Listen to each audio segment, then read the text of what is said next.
कोरोनाचा आलेख कमी करण्यासाठी राज्य शासनाने जीवनावश्यक वस्तू वगळता सर्वच व्यवहार बंद ठेवण्याबाबत कडक निर्बंध जारी केले आहेत. मात्र आधीच मागील वर्षाच्या लॉकडाऊनमुळे व्यापारी पूर्णतः कोलमडला होता. तो कसाबसा सावरत असताना, तो आर्थिक तंगीतून बाहेर येत असताना त्यांच्यावर पुन्हा लॉकडाऊनचं संकट कोसळलं. मजूर वर्गावर तसेच ज्या हातावर पोट भरणाऱ्या श्रमिकांवरही बेरोजगारीचा प्रश्न निर्माण झालाय. त्यात बँकेतून काढलेल्या कर्जाचे हप्ते कसे फेडायचे अशा अनेक प्रश्नांवर विवंचनेत व्यापारी वर्ग पडला आहे. त्यामुळे व्यापाऱ्यांचाही प्रश्न लक्षात घेता व्यापाऱ्यांना आपली दुकाने सुरू ठेवण्यास मर्यादित वेळ द्यावी अशी मागणी धुळे व्यापारी महासंघाचे अध्यक्ष नितीन बंग यांनी केली आहे. नितीन बंग, अध्यक्ष, धुळे व्यापारी महासंघ. राज्य शासनाने कोविडचा प्रादुर्भाव थांबवण्यासाठी राज्यामध्ये जे काही कडक निर्बंध लावलेले आहेत त्या निर्बंधांमध्ये काही व्यापाराला बंद ठेवण्याचं नियोजन राज्य शासनातर्फे करण्यात आलेलं आहे. या ज्या बंद ठेवलेले व्यापार आहेत त्याच्यामध्ये जसा कापड व्यापार बंद आहे, सोने व्यापार बंद आहे, भांडी बाजार बंद आहे, रेडीमेड गार्मेंट्स बंद आहे. जर आपण लग्नाला परवानगी देतोय, 25 लोकांना परवानगी देतोय, तर लग्नासाठी लागणाऱ्या सोने चांदीला मात्र आपण बंद केलेलं आहे. मृत्यूसाठी जाताना जो काही कपडा लागतो, जर कापड दुकान बंद असेल तर त्यांना कापड कुठून देणार? या विविध समस्यांमुळे कापड व्यापारी संभ्रमावस्थेत आहे आणि कापड व्यापार आणि या बाकीच्या सगळ्या व्यापाऱ्यांना बंद ठेवण्यामध्ये या दुकानांची संख्या जी आहे ती एकूण दुकानांच्या जास्तीत जास्त 25% आहे. जर 75% मार्केट ओपन राहिल्याने किंवा 75% मार्केट सुरू राहिल्याने रस्त्यावर जर मोठ्या प्रमाणावर गर्दी येत असेल तर कोरोनाचा प्रादुर्भाव कसा थांबणार आहे असा प्रश्न उर्वरित व्यापाऱ्यांच्या मनामध्ये आलेला आहे. राज्य शासनाला आमच्यातर्फे विनंती आहे की आपण संपूर्ण व्यापार काही तासांसाठी खुला करावा, जेणेकरून आमच्या या बंद असलेल्या दुकानांच्या कामगारांच्या पोटावर जी काही बेरोजगारीची कुऱ्हाड आहे ती कुऱ्हाड कोसळणार नाही. आमचे व्याजाचे हप्ते, कर्जाचे हप्ते आणि बाकी इतर खर्च देणं पण शक्य होणार आहे. त्याच्यावर राज्य शासनाने याचा गांभीर्याने विचार करावा अशी विनंती आम्ही व्यापारी महासंघातर्फे करीत आहोत. कोरोनाचा संसर्ग रोखण्यासाठी महाराष्ट्र शासनाने जाहीर केलेल्या 15 दिवसांच्या कठोर लॉकडाऊनमुळे व्यावसायिकांसमोर आर्थिक प्रश्न निर्माण झालाय. त्यामुळे ज्या पद्धतीने बँक तथा काही शासकीय विभागांना जशी परवानगी दिली आहे तशी परवानगी तेवढीच सूट द्यावी असे देखील धुळे कम्प्युटर असोसिएशनचे प्रशांत देवरे यांनी सांगितले. नमस्कार, मी प्रशांत देवरे, धुळे कम्प्युटर असोसिएशनच्या मार्फत मी एक सांगू इच्छितो की या लॉकडाऊनच्या काळामध्ये आमच्या सुविधाही बंद करण्यात आलेल्या आहेत. पण यात असं होतंय की जे होम सर्व्हिस देता आहेत किंवा ज्या बँकिंग सेक्टर्स जे चालू आहेत, गव्हर्नमेंटचे सेक्टर्स चालू आहेत आणि दवाखाने, सिव्हिल हॉस्पिटल ज्यांच्या आमच्याकडे एएमसीज आहेत त्यांना आम्हाला या लॉकडाऊनच्या काळात सर्व्हिस देता येत नाही. त्यामुळे आमच्या वर्करचाही त्रास होतोय आणि सगळ्याच गोष्टींना त्रास होतोय. बँक्स चालू असल्यामुळे काय होतंय की 9 ते 3 बँकेची जर वेळ चालू आहे तर त्या अनुषंगाने तेवढा वेळ तरी आम्हाला देण्यात यावा किंवा आम्हाला ज्या एएमसीज आहेत, हॉस्पिटल्स, कॉर्पोरेट सेक्टर्स यांना ज्यांना सर्व्हिस द्यायची आहे आम्हाला त्यालाही आम्हाला बऱ्याच प्रमाणात अडचणींना सामोरं जावं लागतंय. तरी आमची एवढी विनंती अशी आहे की तुम्ही बाकीचे सेक्टर चालू ठेवलेले आहेत त्याच्यावर डिपेंड, आमच्यावर ते डिपेंड आहे आणि ते आमच्यावर डिपेंड आहोत. त्या निमित्ताने तरी तेवढी सूट आम्हाला देण्यात यावी जेणेकरून त्यांनाही असुविधा होणार नाहीत आणि सगळ्यांचं काम सुरळीतपणे चालू शकेल. धन्यवाद.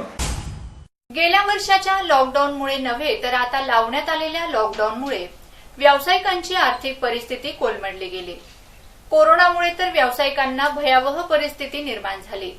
मात्र कामगारांचा उदरनिर्वाहाचा प्रश्न तथा बँकांचे हप्ते कसे फेडायचे, गेल्या वर्षाच्या नव्हे तर यंदाच्याही विवाह संबंधी बुकिंग रद्द झाल्याने व्यावसायिकांवर पूर्णतः उपासमार ठेपले आहे.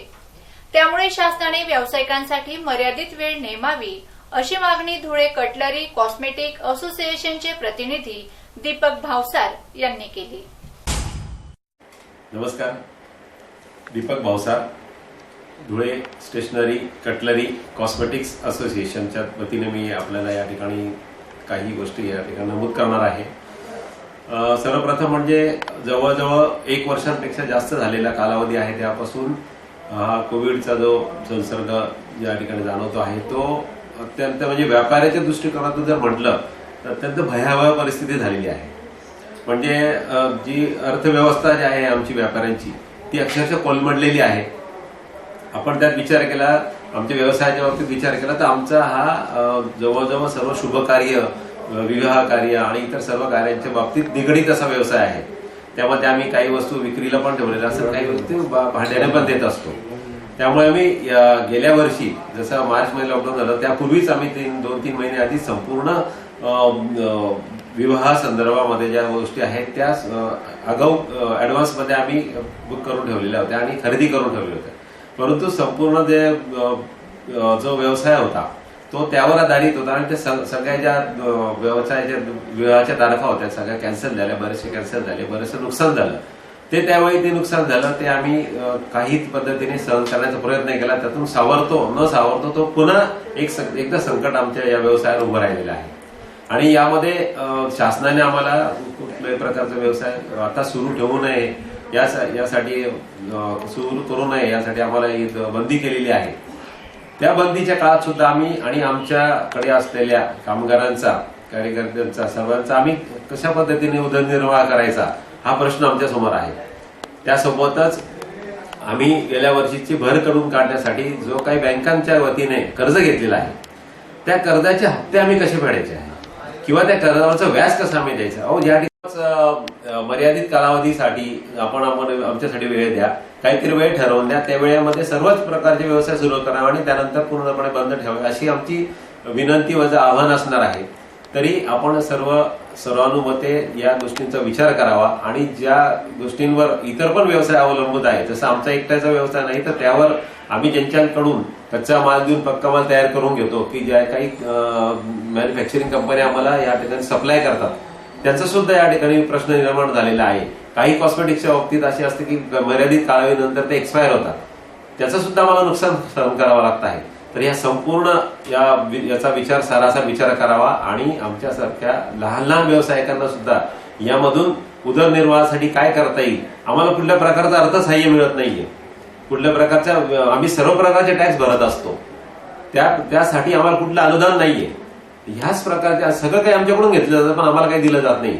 तर त्याचा सुद्धा सरकारने विचार करावा आणि एक चांगला त्यातून मार्ग काढावा आणि आम्हाला सुखकर असा मार्ग काढा आणि आमचा व्यवसाय सुद्धा वृद्धीच कसा होईल, वाढीच कसं लागेल यासाठी प्रयत्न करावा. आमचं संपूर्ण सहकार्य या संपूर्ण सरकारला, प्रशासनाला असणार आहे. ज्या प्रकारचे तुम्ही नियमावली देणार आहात ते सुद्धा नियमाला आम्ही सांभाळणार आहोत. सोशल डिस्टन्सिंग असेल, मास्क असेल, जे काय असेल ते सगळे आम्ही नियम पाळणार आहोत. फक्त आम्हाला त्या प्रकाराने पुढे जाण्यासाठी आपण सहकार्य करा हीच आमची विनंती. धन्यवाद. अत्यावश्यक सेवा वगळता आज सर्वच व्यवसायांवर संकटाची कुऱ्हाड कोसळली आहे. त्यात ड्रेस, रेडीमेड, चप्पल दुकानधारकांवर देखील उपासमार आली आहे. त्या दुकानावर 30 कामगार आहेत. त्यांचा उदरनिर्वाहाचा प्रश्नाचं काय, घरात बसून मिळणार तरी काय, असे अनेक प्रश्न दुकानधारकांसमोर उभे आहेत. त्यामुळे शासनाने दुकानधारकांचा सकारात्मक विचार करून दुकानं चालू ठेवण्यास मर्यादित वेळ द्यावी, अशी मागणी धुळे शहरातील आनंद नंदलाल परिधान ड्रेस रेडीमेड दुकान मालकांनी केली आहे. मी आनंद नंदलाल सिसलमा, परिधान ड्रेसेसचा प्रोप्रायटर, रेडीमेड गार्मेंटचा व्यवसाय आहे, कापड दुकान, गांधी पुतळ्यावर. या लॉकडाऊन मध्ये लगभग सर्वच व्यवसाय बंद आहे, चालू आहे. फक्त रेडीमेड, चप्पल, सोने चांदी, इलेक्ट्रिक हेच बंद ठेवले आहे आणि त्याच्यामुळे फार त्रास होतोय आम्हाला. आमच्याकडे 25-25, 30-30 वर्कर आहे. त्यांचं सगळ्यांचं पेमेंट देणं, पहिले जाता धंदे नव्हते, 6 महिन्यापासून परेशान होतो. या महिन्यात जर थोडासा धंद्याला उठाव आला, पण कोरोनामुळे हे सगळं लॉकडाऊन झाल्यामुळे परत ब्रेक लागून गेलेले आहे. माणसांची उचल पहिलेच पेटली नाही, परत नवीन उचल द्यावी लागते. आमचे व्यापाऱ्यांचे देणे दिले गेले नाही आणि नवीन माल आम्ही परत व्यवसाय होईल या भरोशावर भरून घेतलाय. पण लॉकडाऊनमुळे आमची परिस्थिती एकदम वाईट होत चालली. कामधंदे संपूर्ण एकदम बंद पडले. त्याच्यामुळे मार कशी होते का फक्त काही ठराविक व्यवसायच बंद आहे, बाकी सगळे चालू आहे, सगळ्यांचं व्यवस्थित चालू आहे. तर रेडीमेड वाल्यांना मी काही ना काही मुभा द्यावी कमीत कमी. उलट मी तर असं सांगतो का बाबा आम्हाला आहे ना रात्री 12 पर्यंत परमिशन द्यावी, ते गिऱ्हाईक डिवाइड होतील, गर्दी होणार नाही आणि स्लो काम चालू होईल. आम्ही मेहनत करायला तयार आहे 12 घंटे 15 घंटे 16 घंटे. पण असं घरात बसून बसून कसं चालणार? कोणत्याही गोष्टीचा घरात बसून इलाज होत नाही. त्याच्याशी लढावं लागतं, त्याच्याशी कार्य करावं लागतं. जे काही असेल त्याच्यात मार्ग काढावे लागतात. जर आमचं 4 तासात गर्दी जास्त होत असेल तर आम्ही 12 तास मेहनत करायला तयार आहे, 15 तास मेहनत करायला तयार आहे. उलट रात्री 12 पर्यंत परमिशन द्यायला पाहिजे. तर दुकानं उघडी ठेवा, त्यामुळे गिऱ्हाईक डिवाइड होतील. रमजानवाले रात्री येतील, लग्नवाले सकाळी येतील, बड्डेवाले दुपारी येतील. 2-2 एक गिऱ्हाईक बी करत राहिलो तर काही ना काही रोजंदारी चालू राहील. उपासमारीची वेळ येणार नाही, कर्जबाजारी आम्ही होणार नाही. जसं शेतकऱ्यांचे हाल होत आहे याच्या पुढे व्यापारी बी आता सुरुवात होणार आहे. सुसाईड करण्याच्या मागे दुसरा पर्याय काही दिसत नाही. कारण दुसरा आम्हाला तर कोणीच नाही. शेतकऱ्यांसोबत तरी सरकार असते, बाकी लोक असतात. व्यापाऱ्यांसोबत तर कोणीच नाही. त्यांचा मायबायपच नाही राहिला कोणी. सगळे अनाथ होत चालले व्यापारी.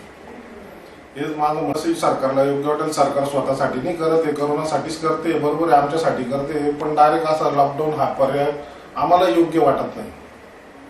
त्याच्यात दुसरे मार्ग भरपूर आहे. गर्दी भाजीपाल्यावाल्यांकडे होते, त्यांना पर्यायी जागा द्या ठिकठिकाणी. ते त्यांची गर्दी कमी झाली तर आग्रा रोडवर तुम्हाला शुकशुकाट होऊन जाईल. काही नाही, दुकानदार सगळे नियम पाळतात. मास्क लावताय, सॅनिटायझर लावताय, एक गिऱ्हाईक करताय. आमच्याकडे माणसांचे प्रमाण ऑटोमॅटिक कमी झाल्यामुळे आम्हीच जास्त गर्दी होत येत नाही.